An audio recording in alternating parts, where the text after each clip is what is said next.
আসসালামু আলাইকুম।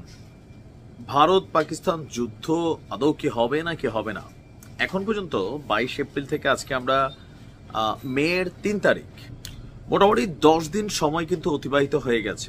ভারত তারিখ পে তারিখ দিচ্ছে যে কোনো সময় পাকিস্তানে হামলা করার। তবে পাকিস্তানের গোয়েন্দা তথ্যগুলো কিন্তু একটু ভিন্ন বার্তা দিচ্ছে যে ভারত হামলা করবে, পাকিস্তান নিশ্চিত।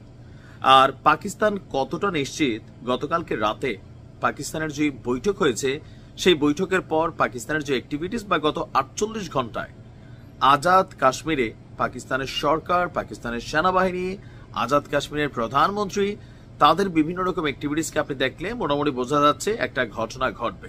যাই হোক, ঘটনার প্রেক্ষাপট কোনটা? গতকালকে আপনার পাকিস্তান সেনাবাহিনীর যারা ঊর্ধ্বতন মানে সকল জেনারেলরা আছেন, যারা যুদ্ধকে পরিচালনা করেন অথবা যুদ্ধকালীন পরিস্থিতিকে কন্ট্রোল করেন, মানে পুরো সামরিক বাহিনীর, তাদের প্রত্যেককে নিয়ে একটা বিশেষ বৈঠক করেছে পাক সেনাবাহিনী। আর বলা হচ্ছে যে আপনার তারা সেখানে একটা প্রতিশ্রুতিও নিয়েছে, শপথ নিয়েছে। শপথ কোনটা? যদি ভারত যুদ্ধ শুরু করে তাহলে দাঁত ভাঙা জবাব দেওয়া হবে। আর একই সঙ্গে দেশের এবং জনগণের সম্মান রক্ষায় যে কোনো মূল্যে আপনার প্রস্তুত থাকার এবং লড়াই করার অঙ্গীকার করেছে ভারতীয় সেনারা। পাকিস্তানের রাওয়ালপিন্ডিতে সেনা সদর দপ্তরে এই প্রথমবারের মতন একদম বিশাল আকারের একটা বৈঠক অনুষ্ঠিত হয়েছে, যেখানে সেনাপ্রধান জেনারেল আসিম মুনির তিনি এই বৈঠকে নেতৃত্ব দিয়েছেন।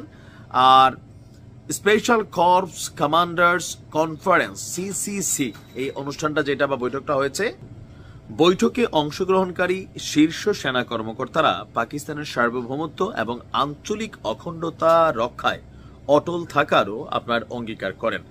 এমনকি এখানে আপনার গোয়েন্দা সূত্রগুলো বলছে বা বিভিন্ন সূত্রগুলো বলছে যে পাকিস্তান আপনার যুদ্ধকালীন পরিস্থিতিতে তাদের মুভমেন্টটা কেমন হবে, কয়টা লেয়ার থাকবে, কিভাবে জনগণকে এই যুদ্ধের মধ্যে কানেক্ট করবে, অথবা কোন কোন প্রদেশগুলোতে ভারত টার্গেট করতে পারে। ইভেন পাকিস্তানের যে পরমাণু হাতিয়ারগুলো আছে, কেউ কেউ বলছেন এটা 200 ছাড়িয়ে গেছে। এটা কিন্তু শুধুমাত্র একটা জায়গাতে তারা এগুলাকে রিজার্ভ করে রাখে নাই। এটা পাকিস্তান না, কোনো দেশে এক জায়গায় রাখে না। মেইন কারণ হচ্ছে শত্রুপক্ষ যদি হামলা চালায় তাহলে যদি এক জায়গায় থাকে এগুলো বিস্ফোরিত হবে আর পাওয়ার শেষ হয়ে যাবে, যার কারণে এগুলো কি নিজের দেশের বিভিন্ন জায়গায় যতটা সেফেস্ট ভাবে রাখা যায় ওইভাবেই রাখা।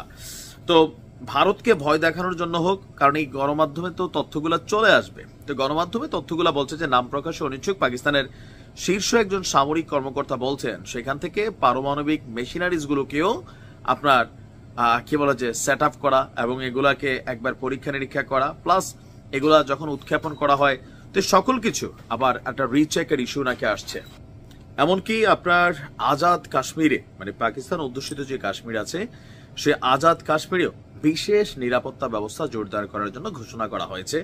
এমনকি সেখানে সেনাবাহিনী তাদের মতো করে কাজ করবে, রাস্তাঘাট কিছুটা রিপেয়ারিং করা হচ্ছে, মাদ্রাসাগুলোকে বন্ধ করে দেওয়া হয়েছে, স্থানীয় জনগণকে 2 মাসের খাদ্য মজুত করার কথা বলা হয়েছে। আর দিন শেষে সেনাপ্রধান আসিম তিনি বলছেন যে সকল সীমান্তে যেগুলো ভারতের সাথে কানেক্টেড, উচ্চ সতর্কতা, এর পাশাপাশি আফগানিস্তানের সাথে যে সীমান্ত অংশগুলো আছে সেগুলোতেও বিশেষ নজরদারির কথা আপনার সেনাবাহিনীকে নির্দেশনা দেওয়া হয়েছে। কারণ আফগানিস্তানের সাথে এই মুহূর্তে ভারতের সম্পর্ক ভালো। ভারত যদি পাকিস্তানের ভিতরে খেলতে চায়, নিজেদের সক্ষমতায় না পারলেও আফগানিদের দিয়া ভেতরে নানান ঘটনা কিন্তু ঘটানোর সক্ষমতা ভারতের আছে, এটাকেও পাকিস্তান হালকা নিচ্ছে না। তো যতটুকু বোঝা যাচ্ছে যে পাকিস্তান আজকে রাতে যে বৈঠক করেছে এবং যে ওয়াদা করছে, যুদ্ধ লাগলে একটা বড় ধরনের ইফেক্ট ঘটবে বোঝা যাচ্ছে।